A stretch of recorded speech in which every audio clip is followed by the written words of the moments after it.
Em 1992, na Igreja Metodista Wesleyana de Mantiqueira, eu aceitei Jesus como Senhor e Salvador. É uma segunda-feira e Mary voltou para Jesus.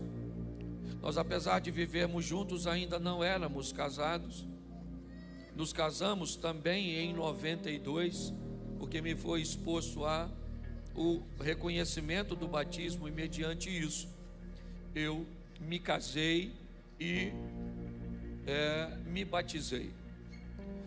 Algum tempo depois, talvez no máximo 6 meses, eu fui convidado a ir para Santa Cruz da Serra, na época Rua 19, hoje a igreja é na Rua 20, para caminhar ali, pois tinha uma prima que caminhava lá, e logo depois nós mudamos para o outro lado, para o Bossa Nova, na Rua São Paulo primeiro, e depois fomos para Rio de Janeiro. Tem uma turma aqui que caminhou com a gente lá. Lá eu dei os meus primeiros passos, e eu aprendi uma coisa que meu filho me alertou, Felipe, e que eu não tinha notado: a maneira que eu fui treinado e estava buscando treinar a igreja no mesmo modelo. A maneira que eu fui treinado era uma maneira, ou foi uma maneira autônoma. Eu fui treinado com o pastor Marcos Melquisedeque, que dava muita autonomia, oferecia àqueles que caminhavam com ele a possibilidade de terem a maturidade para estabelecer o seu próprio convívio com Deus, apesar de fazer parte da igreja, de um organismo vivo. Inevitavelmente ele dava a mim, não somente a mim, foi lá que eu cresci e aprendi, recebi inúmeras oportunidades, certo, que ele me deu de autonomia. E hoje, quando eu olho para a igreja, eu vejo que eu busco oferecer a mesma coisa. Eu detesto de um ambiente manipulador. Eu detesto pessoas que tentam cercear os nossos pensamentos, a nossa capacidade de raciocínio.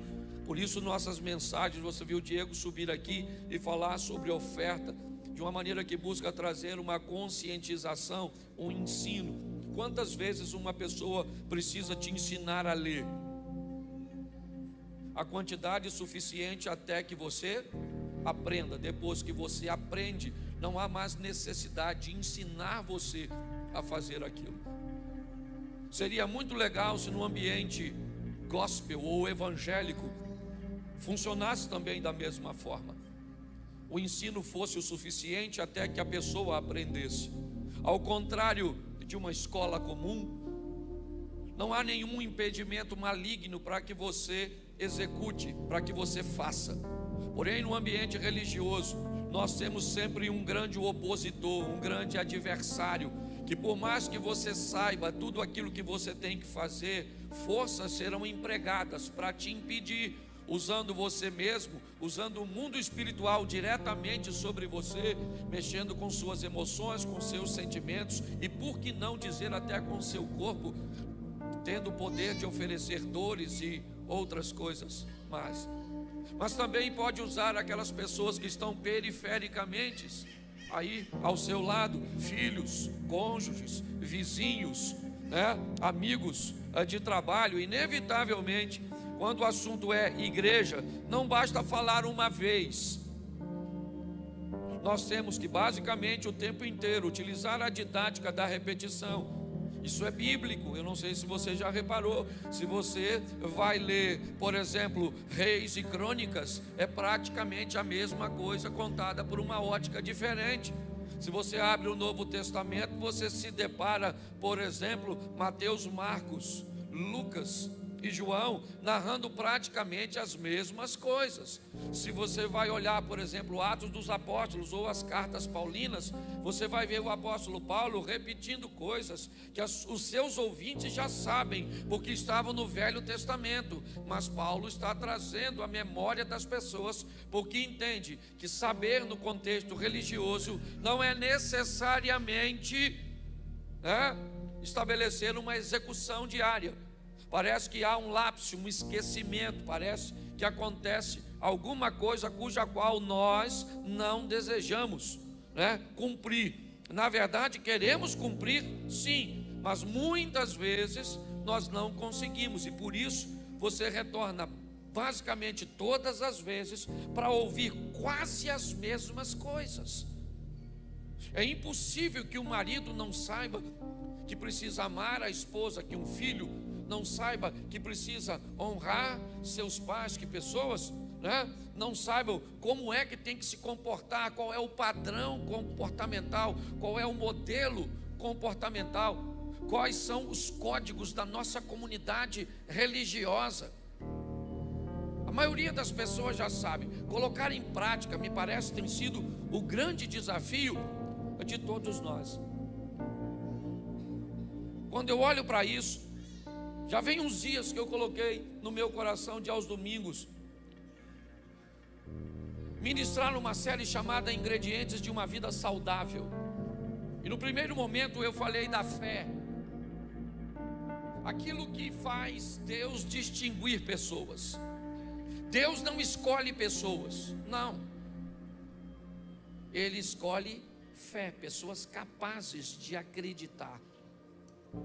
É para isso, quando ele olha para Noé, o que vê em Noé? Ele vê em Noé a capacidade de acreditar que ele não vê em outras pessoas. Quando ele olha para Abrão e diz: eu vou formar um povo através de você, porque Abrão era bonito, era alto, era rico. O que tinha esse indivíduo? O que ele tinha é a capacidade de crer, e sustentado nela, ele foi escolhido por Deus para formar um novo povo.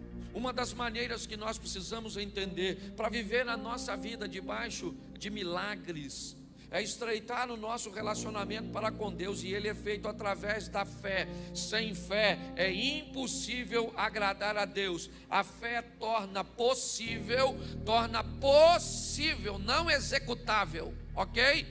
Posso todas as coisas naquele que me fortalece, sim, ou suporto, talvez numa tradução mais próxima da genuína. Mas sempre é importante você ver que Deus nunca diz simplesmente que vai nos dar tudo a não ser a salvação, porque todas as outras coisas estão patentes aos seus olhos e ao seu entendimento a respeito se é bom ou não para cada um de nós. Na minha segunda mensagem, eu conversei com vocês sobre governo. Pastor, por que o senhor está repetindo? Exatamente para trazer a memória. Você quer ter um relacionamento bom para com Deus? Aprenda a ter fé. Por que é que o descrédito é algo extremamente expansivo, grande nos dias de hoje, apesar de não é de hoje que isso acontece? Porque inevitavelmente, como seres humanos, podemos cometer o erro, o equívoco de tratar a Deus, nivelando Deus no mesmo ambiente que nós estamos inseridos. Quando nós olhamos para uma série de instituições hoje, nós olhamos que há uma ausência de fé em nós para acreditarmos nessas pessoas. Nós temos dificuldade de acreditar nos políticos, nós temos dificuldade de acreditar na polícia, nós temos dificuldade de acreditar na medicina, nós temos dificuldade de acreditar nos profissionais autônomos, nós temos dificuldade de acreditar nos pastores. Todos os dias nós vemos um se envolvendo no escândalo, com dinheiro, com drogas, com sexo. Qual é o propósito disso? O propósito disso é abalar a fé das pessoas. Por que é que temos uma mídia tão preocupada e focada em descredenciar a igreja? Não. Se você pensa que é por causa de uma visão, que a igreja é bolsonarista, que não, isso é conversa fiada. Cada um de nós temos o direito de escolher quem nós quisermos. Aqui a gente não trata para mim se você vai votar em um, se você vai votar em outro. Aqui a gente não fala sobre isso. Eu tenho o meu candidato, e como você tem o direito de ter o seu, eu tenho o meu e acabou. Aqui ninguém manipula, você não é massa de manobra, não tem nada de cabresto em você aqui não. Nossa proposta é ampliar a sua visão, para que você aprenda a fazer suas próprias escolhas de uma forma sábia. Porque suas escolhas... Perdão, traz água por favor para mim. Inevitavelmente, Suas escolhas, elas refletem a pavimentação do futuro. Tudo aquilo que você faz, inevitavelmente, você vai ter que se encontrar. Suas ações, na verdade, me parece funcionar como bumerangues. Aquilo que você inevitavelmente arremessa, mas num determinado momento volta para a sua mão. É assim que funciona.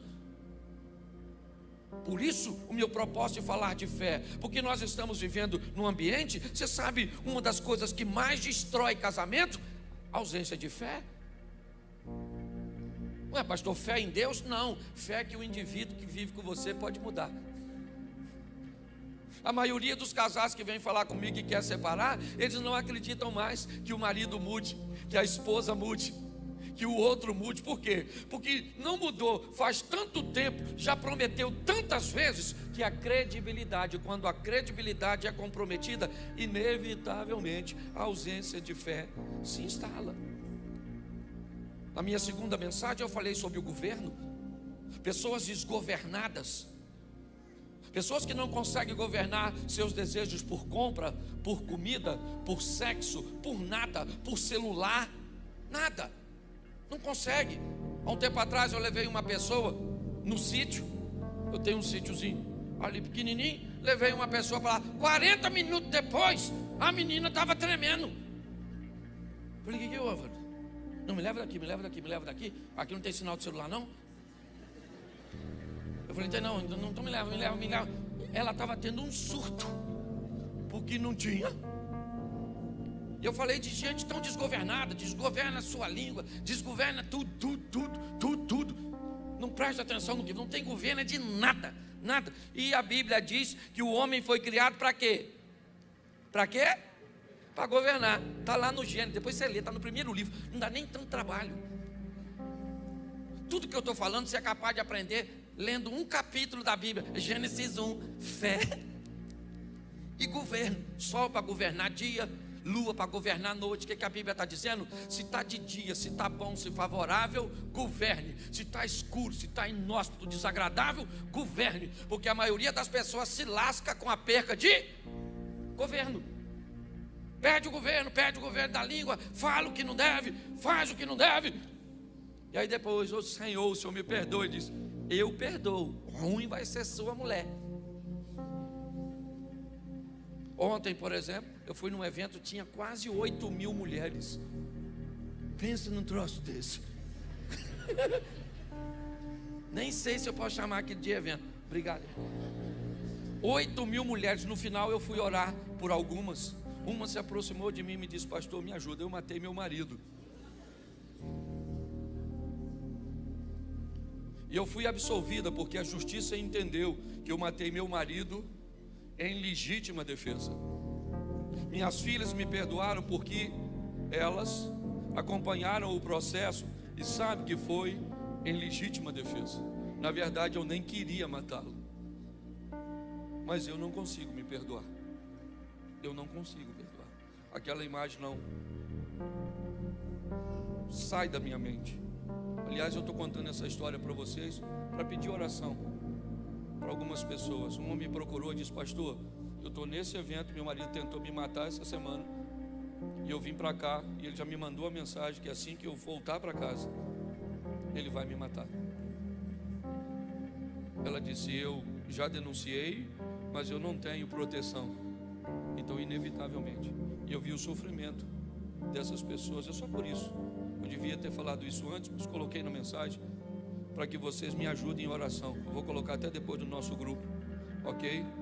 De oração da igreja, para que, mas preste atenção, inevitavelmente há um propósito. Roubaram o nosso governo, roubar o governo das nossas emoções, fazer com que percamos o controle de tudo. Foi por isso que Davi caiu, foi por isso que Abraão entregou-se ou permitiu-se se deitar com o egípcio Agar. Por quê? Porque ele perde o controle. Citei Herodes, o governador da Judéia, dando o governo, certo? Da Judéia na mão de Salomé, uma menina dançarina. Isso é praticamente uma loucura. Me pede até a metade do meu reino, Salomé, que eu te dou. Naquele momento é como se Herodes saísse do trono de governo e botasse uma menina para governar. São ingredientes, se não forem respeitados, fé e governo, sua vida pode virar uma desgraça. Ainda que você, depois que morrer, vai morar no céu. Mas morar no céu não é a garantia de ter uma vida terrena boa. E hoje eu quero falar do terceiro ingrediente. Eu quero falar de pessoas.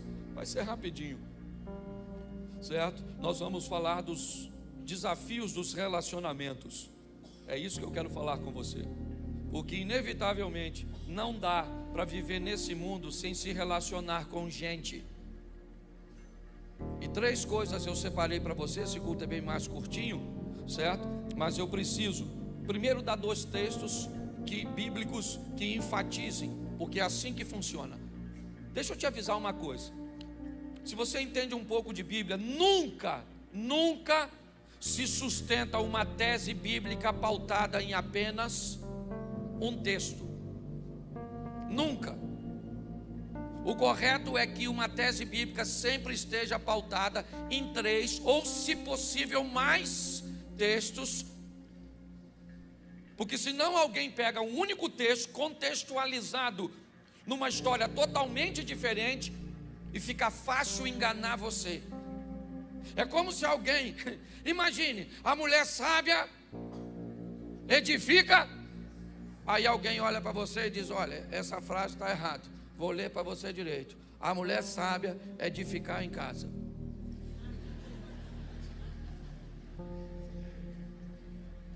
Mas está escrito aí, está aqui, ó, edificar em casa.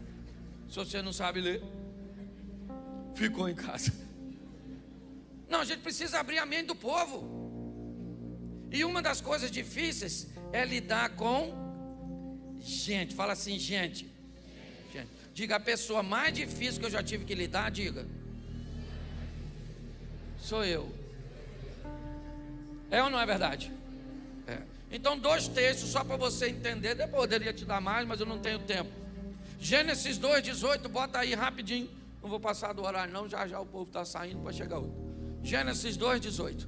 Quem falou foi Deus. E disse o Senhor Deus. O que Deus disse? Não é bom que o homem esteja? E vou fazer uma mulher, para que ele tenha com ela filhos, para que eles montem uma sociedade juntos. É isso. Irmãos, primos, tudo isso vai surgir dessa primeira família, porque para Deus não é bom que o homem esteja. Aí algumas pessoas querem viver no isolamento. Você tem um direito, só que não é bom. Porque se Deus diz que não é bom, não é bom. Agora cá convenhamos, tem as coisas boas de se relacionar. Bom, tem coisa boa em ter marido, tem ou não? Mas tem coisa ruim em ter marido? Tem coisa boa em ter esposa, marido? Mas tem coisa ruim? Tem coisa boa em ter filho? Mas tem coisa ruim também? Isso aí. Tem coisa boa em ter sogra?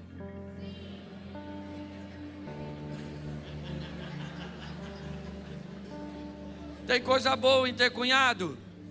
Tem coisa boa em ter patrão? Tem coisa boa em ter vizinho? Tem, sempre tem. Mas também tem coisas ruins. Falar de sogra é sempre um negócio extraordinário. Mete na cobra, o veneno parece que já espirra. Certo? Alguém me perguntou esse dia: você não gosta de sogra? Eu falei: eu gosto tanto de sogra que se minha mulher deixasse eu tinha mais de uma. Certo? É brincadeira, certo? Mas Deus disse que não. Ela já está acostumada comigo, são 30 anos. 30 anos, certo? Vamos lá. Disse Deus: não é bom que o homem esteja. Eclesiastes, põe aí por favor 4:8. Outro texto, eu poderia usar bastante, mas Eclesiastes capítulo 4, verso 8.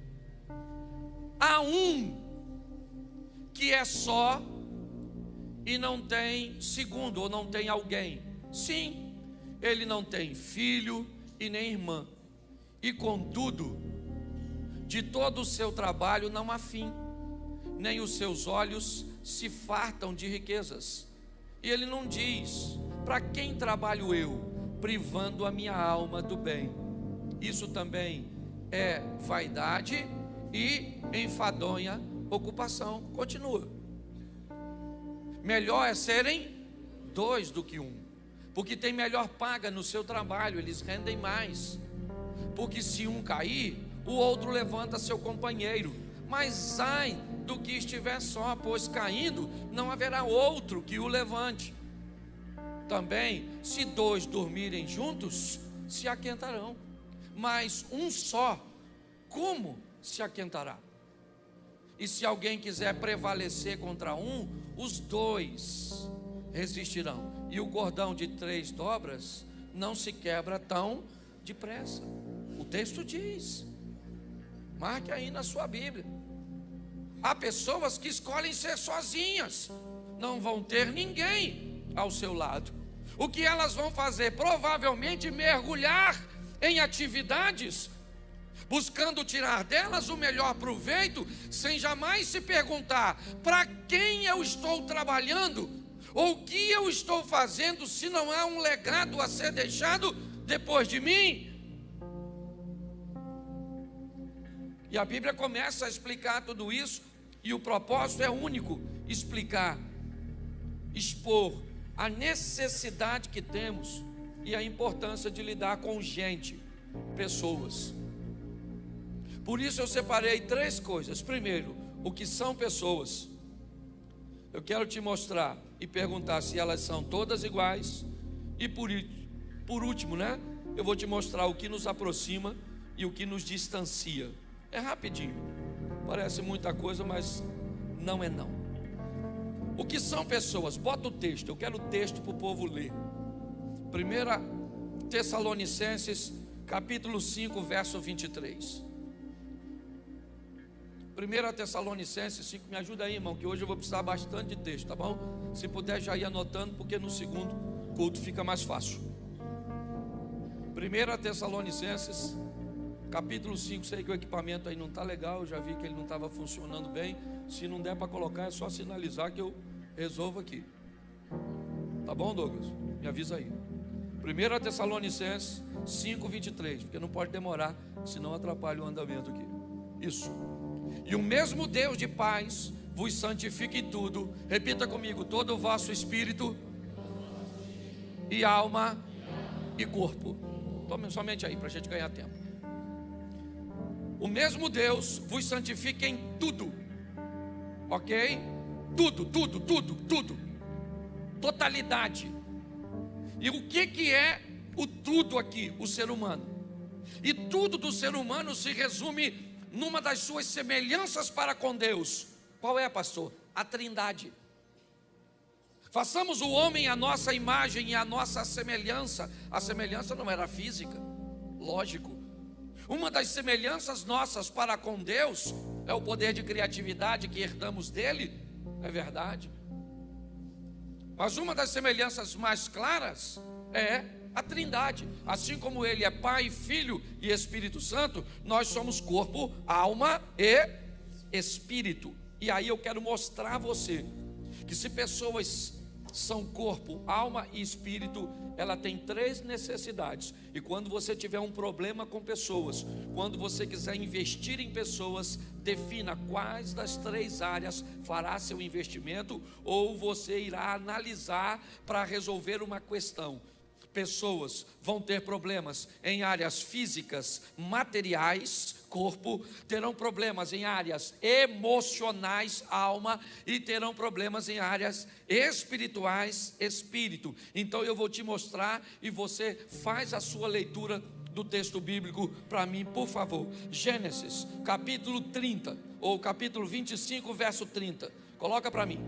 Se é corpo, alma e espírito, Me ajude a entender isso aí. Gênesis 25:30. E disse Esaú a Jacó: deixa-me, peço, comer desse guisado vermelho, porque estou cansado. E por isso chamou o seu nome Edom. Nós olhamos para uma necessidade de um camarada que vai se enfiar numa das maiores enrascadas da sua vida. E o que Esaú tem? Uma necessidade física, emocional ou espiritual? Faz a leitura para mim.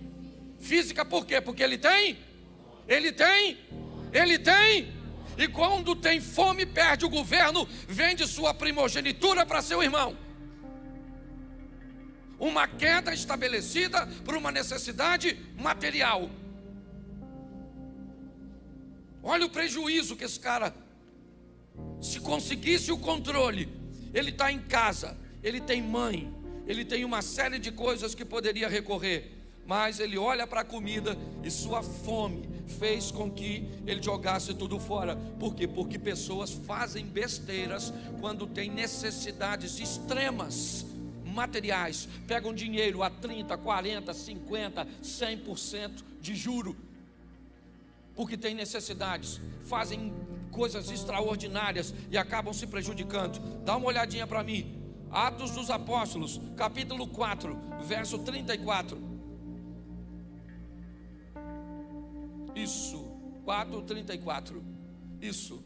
Não havia, pois, entre eles necessitado algum, porque todos que possuíam herdades ou casas, vendendo-as, traziam o preço, ou seja, trazia tudo do que fora vendido e o depositavam aos pés dos apóstolos. Com isso eles ganhavam credibilidade, respeito, admiração. Eram pessoas que eram vistas como piedosas, como pessoas capazes de abrir mão de coisas materiais. Mas o capítulo 5, no verso 1, bota pra gente aí, porque é o contexto desse texto que eu vou te dar agora. 5:1. Isso. Mas certo varão chamado Ananias, com Safira, sua mulher, vendeu uma propriedade e reteve parte do preço.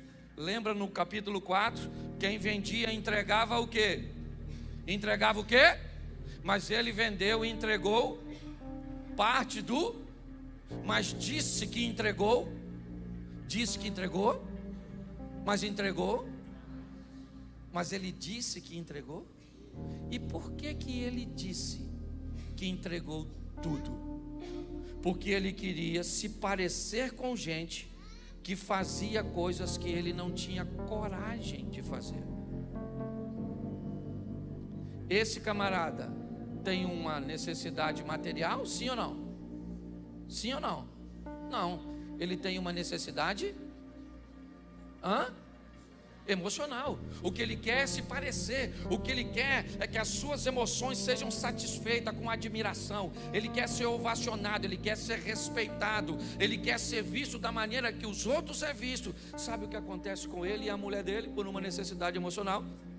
Os dois morrem perante Pedro, que disse exatamente o seguinte: Ananias, por que você veio aqui contando mentiras? A propriedade não era sua, cara. Vendendo você ficava com o dinheiro todo, ficava para você. Ou então vinha aqui e dizia: olha gente, eu vendi por 50 mil, mas eu só vou dar 25, porque eu estou precisando do restante. Beleza, ninguém está te pedindo nada.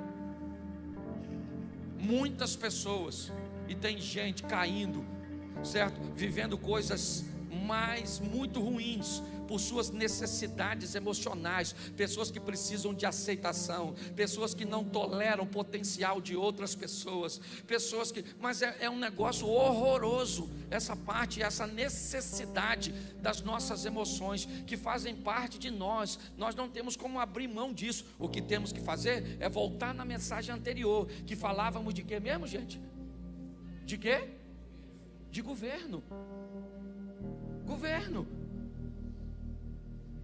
Governo minha vida. Eu já falei isso aqui. Eu fui jantar com o Mary uma vez. Na hora que veio a conta foi R$3.500.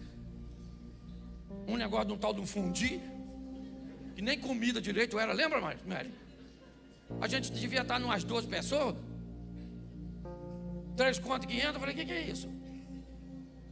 Naquele dia eu falei para ela, eu não podia brigar com ela, porque quem tinha convidado ela para ir era eu. Porque se fosse ela que me botasse numa furada dessa, o bicho ia pegar. Mas ela olhou para mim, como quem disse assim, bem feito, lembra? Estou rasgando o coração hoje aqui, filho. E aí depois na hora de ir embora eu falei com ela, querida, olha só, nunca mais nós saímos com esse povo para comer, nem para tomar água, quanto mais para comer. Você tem que aprender a se controlar a necessidade. Só que preste atenção, ela é só gente da alta, né, Jane? Nossa, eu me senti importantíssimo. Mas custou.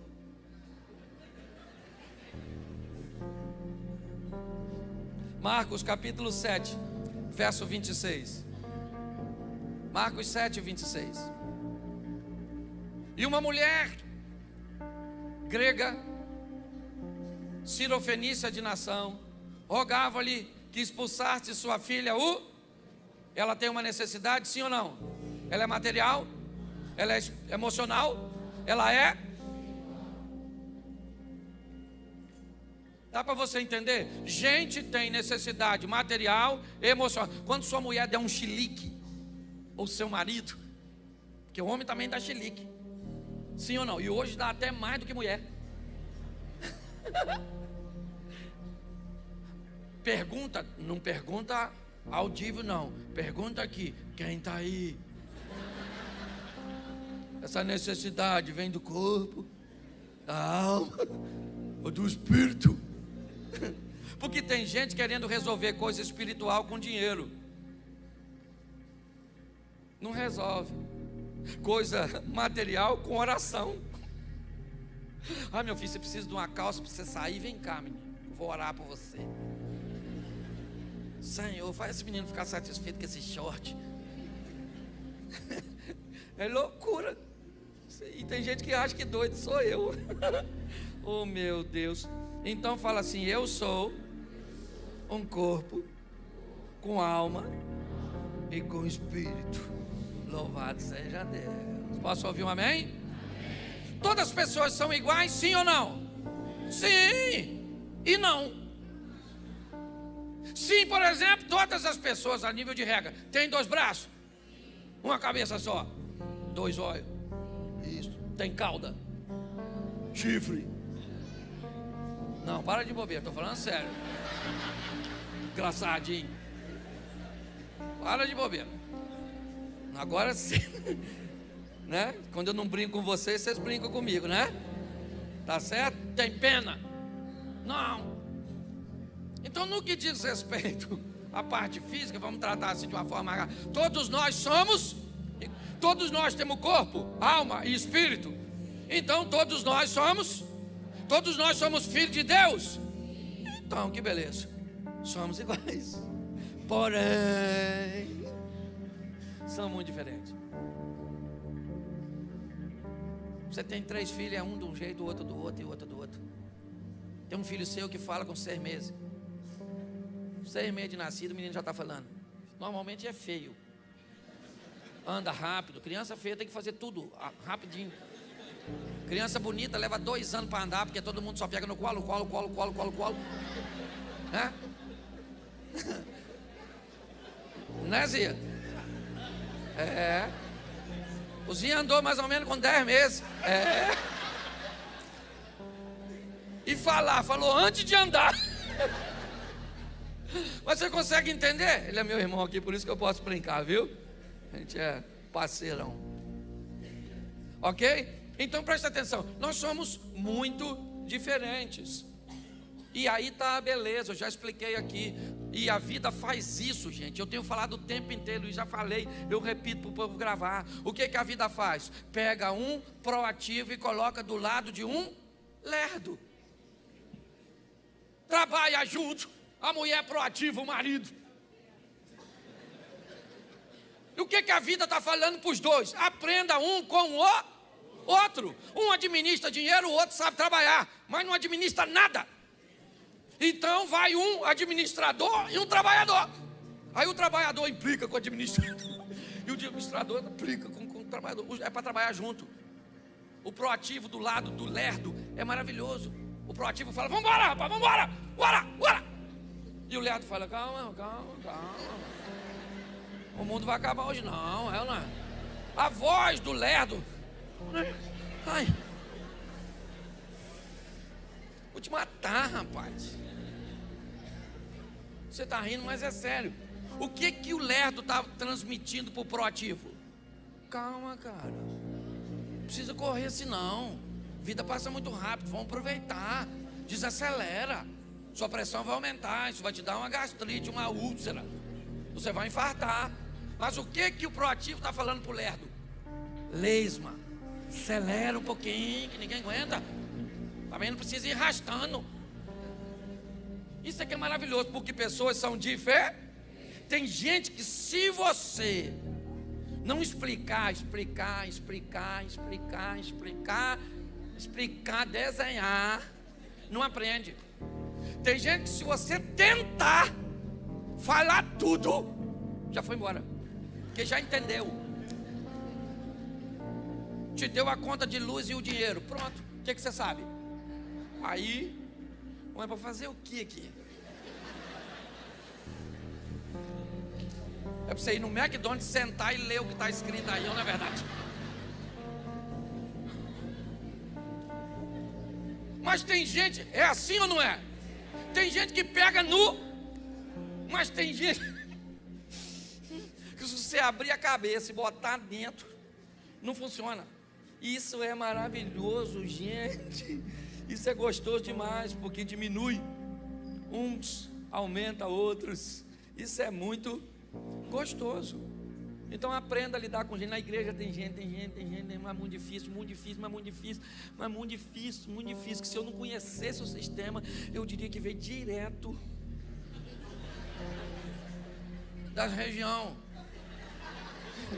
mais baixa do mundo para cá. Não tem gente que parece que vem assim, já vem vermelhinho, não tem? Nem esfriou, é ou não é? É bom falar coisa ruim de forma legal, né? Então aprenda uma coisa aqui. O que aproxima pessoas? O que é que aproxima a gente? Bom, algumas coisas eu separei aqui, é lógico, eu não estou extinguindo o assunto, minha proposta não é essa. Mas uma coisa que nos aproxima muito, afinidades. É um negócio, gostar basicamente das mesmas coisas. Não necessariamente. Então, por exemplo, quem aqui gosta de futebol, levanta a mão. Isso. Quantos aqui torcem, por exemplo, para o Flamengo? Levanta a mão. Quantos são vascaínos? Levante a mão. Quantos são botafoguenses? Levante a mão. Isso aí. Quantos são tricolor? Levanta a mão.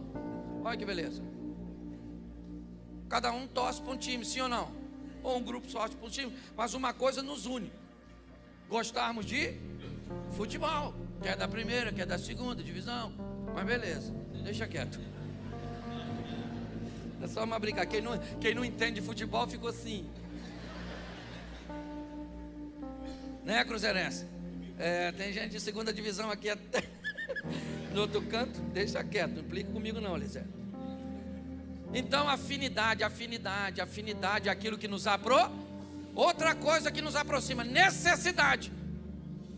Às vezes tu não tem afinidade, mas tem necessidade de estar perto da pessoa. Trabalha no mesmo lugar. Você nem gosta, porque a pessoa é ruim.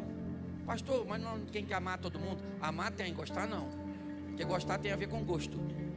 E quanto menos você gosta da pessoa, melhor você tem que tratar ela. Quanto mais você gosta, pode notar, eu gosto do Ozzy, a gente tem uma intimidade. Você pode notar que eu fiz diversas brincadeiras com ele, que eu não faria com um montão de gente aqui, que eu não tenho intimidade. É importante nós entendermos isso. Quanto mais distância ou distanciamento nós temos, mais desconforto, mais cortês, mais agradável, mais cristão nós precisamos ser. Posso ouvir um amém? Estou pedindo ninguém para tratar mal os outros aqui não, hein? Não é isso não, mas só estou falando para você que tem que entender os desafios, gente, que é para se deixar um pouquinho mais longe. Mas às vezes a gente, ou nós temos que ficar perto o que nos aproxima são necessidades. Nós temos necessidade de tolerar um chefe. Às vezes você nem queria. Na emoção, por exemplo, seu chefe briga contigo, o que você fala? Alguém fala assim, ó, seu chefe estava lá falando mal de tu. Você fala, o quê? Espera aí que eu vou lá. Aí no caminho você vai, aí você começa a conversar com você mesmo. Escola das crianças, prestação do carro, conta de luz. Aí quando você chega lá, você diz: e aí, chefe, beleza? Como é que está o senhor? Vim aqui só para saber que está falando alguma coisa aí, beleza? Aliás, queria avisar vocês que ele sempre tem razão, não é verdade? Necessidades. Às vezes a necessidade nos aproxima. Terceiro, vamos lá. Sentimento nos aproxima. Ah, meu Deus. Você começa a gostar da pessoa. Aí vem a pessoa não vale nada. Ruim mesmo, ruim. Já casou 6 vezes e você se apaixona. Eu queria perguntar a você uma coisa.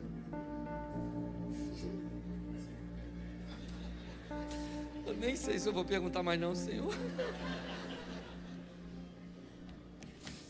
Você viajaria para São Paulo com um cara que já foi para lá e bateu 5 vezes de carro? Ó, rapaz, todas as vezes que eu fui para São Paulo, eu bati. Sério. Vou amanhã, você quer ir? Não, rapaz. Não tem nada para fazer, não. Ó, já falar para você, eu já casei 5 vezes, quer?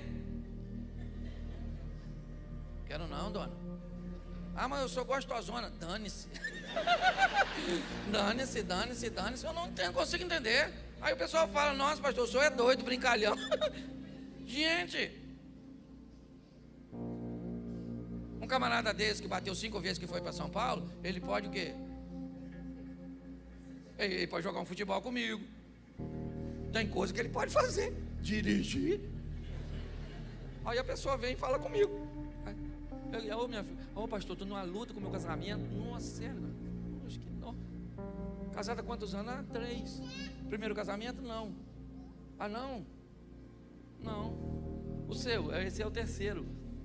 E o dele é o 4º. Por isso não é casamento, isso aí é UFC. A pergunta certa não é se vai dar certo ou não, é só quando vai dar errado, que a gente já sabe que a via de regra é isso que vai acontecer. Mas sentimento nos aproxima. Às vezes é um sentimento de amizade que você nutre pela pessoa. E eu aprendi que o amigo, quando o cara é seu amigo, ele não tem defeito, mas se não é, normalmente você até é capaz de colocar amor. Você é capaz de se apaixonar, se aproximar de uma pessoa, porque amor, sentimentos nos aproximam, necessidade nos aproximam, afinidade nos aproximam. E outra coisa que nos aproxima muito: parentesco. Irmão, veio junto, mesma embalagem fez. Então você vai ter que conviver com tudo isso. Agora, o que nos distancia? E eu termino aqui. Primeira coisa que mais distancia pessoas, repita comigo: mal entendido. A maioria das coisas que distanciam pessoas é mal entendido. Um falou um troço que o outro não entendeu direito. Um falou algo para um que falou para outro que chegou em tu. E quando chegou em tu, pode ter deformado no caminho, certo? A maior distância entre as pessoas sempre será o mal entendido. Isso afasta pessoas. Aqui na igreja mesmo tem gente extraordinária. Eu lido com um montão de gente que não consegue lidar entre si por maus entendidos. Um falou, o outro disse, que o outro disse, que não sei o que um disse, que o outro falou, que o outro viu, que o outro viu. E se você procurar a prova, não existe. É só um que diz que teve uma sombra que passou, que escutou um negócio que foi mais ou menos assim, e que não sei o que, mas você viu? Não, eu não vi. Quem viu foi fulano, mas eu acho que ele até já morreu, porque eu não lembro nem o nome de quem viu. E eu fico nesse fogo cruzado, tendo que apagar incêndio que eu não sei nem onde começou. Então é difícil lidar com gente, pessoas, ingredientes necessários, porém precisamos de habilidade. Outra coisa que distancia a gente: resultado. Pensa num troço que distancia. Quando alguém tem um resultado melhor que o seu. Já diz o Caim com Abel. Ah, tá vendo? Que ele não gosta daquele não. Ó, já anda naquele carro novo, aí acha que é melhor que os outros. Olha lá, emagreceu, agora está se achando. Ó, e o peso que ela perdeu, eu achei. Olha como é que é metidinha, olha com o nariz empinadinho, ó. Mas está de cabeça baixa, mas com o nariz em pé. Pronto. Que resultado, gente. Pensa num troço desafiador quando alguém aparece num ambiente que você gostaria de aparecer, faz alguma coisa que você gostaria de fazer. Você vai ter que lidar com isso em qualquer lugar. Estou te apresentando para a igreja, mas isso distancia pessoas em qualquer lugar. Mal entendido, em qualquer lugar separa pessoas, no ambiente corporativo, no ambiente religioso, no ambiente familiar, seja onde for. Resultados. Outra coisa, temperamento. Separa a gente demais da conta. Que umas pessoas reagem de um jeito, outras reagem de um outro. Às vezes você pode dizer a mesma palavra. Por exemplo, você é casado com alguém. Vou te falar uma coisa. No mundo animal, a hiena tem um dos sucos gástricos mais poderosos do reino animal. Talvez dos mamíferos não tenha igual. No seu estômago ela é capaz de digerir com seu suco gástrico cascos, chifres, couros. Por exemplo, a de búfalos, que até para entrar um tiro às vezes é difícil, dependendo do calibre da arma. Mas ela digere. Pastor, por que o senhor está dizendo isso? Porque me parece que pessoas têm seus sucos gástricos emocionais. Gente, algumas pessoas têm capacidade de digerir fatos, acontecimentos, de ter preferências. Uma vez eu estava em casa com Mary, e aí precisou do meu carro, da minha picape para resolver alguma coisa. E quando eu cheguei, ela tinha emprestado o carro, a picape, a minha picape, para resolver alguma coisa. E eu cheguei, como eu precisava da picape, eu olhei para ela e estava nervoso e disse para ela: você gostaria que eu emprestasse seu carro? Ela disse: não, mas eu ligo, você não. E ela não falou mentira. O que me deixou naquele momento talvez um pouco desconfortável foi porque eu precisava do carro, mas eu não ligo. Então, se eu não ligo, ela pode emprestar meu carro, mas eu não posso emprestar o dela, porque tem coisas que eu não ligo, mas ela liga, e vice-versa. E nós vamos aprendendo a conviver, porque pessoas são de fé, e isso muitas vezes nos separa. E por último, intolerância, preconceito. Nos separa demais esse troço. É um troço terrível. Eu estabelecer um preconceito porque você tem a pele mais escura do que a minha. Eu vou estabelecer um preconceito porque você é uma mulher e eu sou um homem.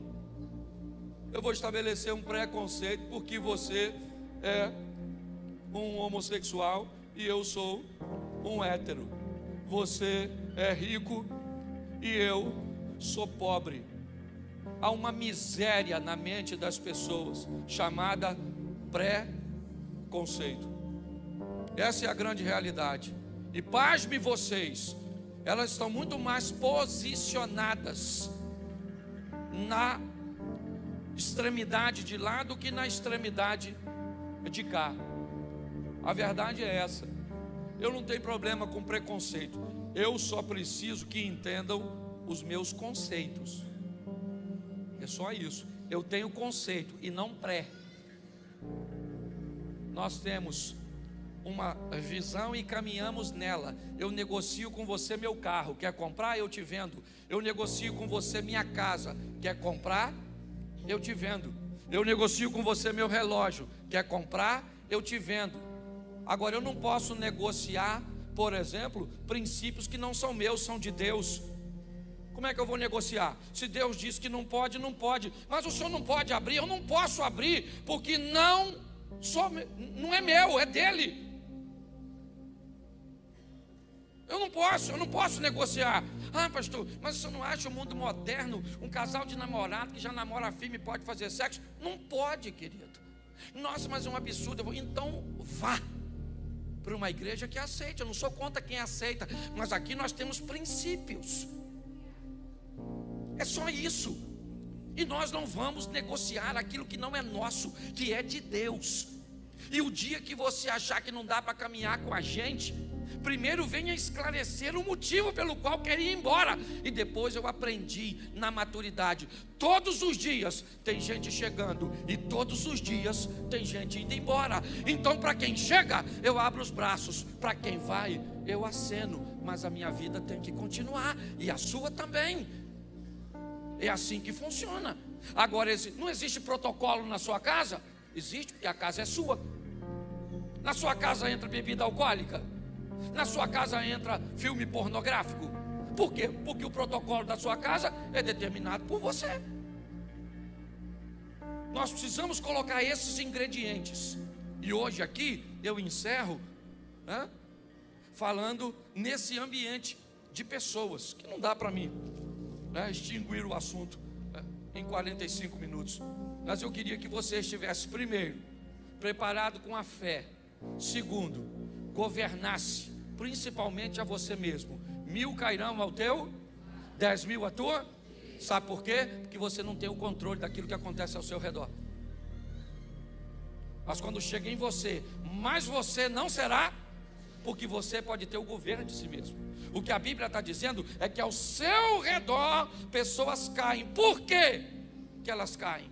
E você não cai. Não porque eu sou melhor do que ela, não. O que a Bíblia está querendo dizer é que 1000 caem do teu lado, 10.000 à tua direita, mas o seu governo, a sua fé te mantém de...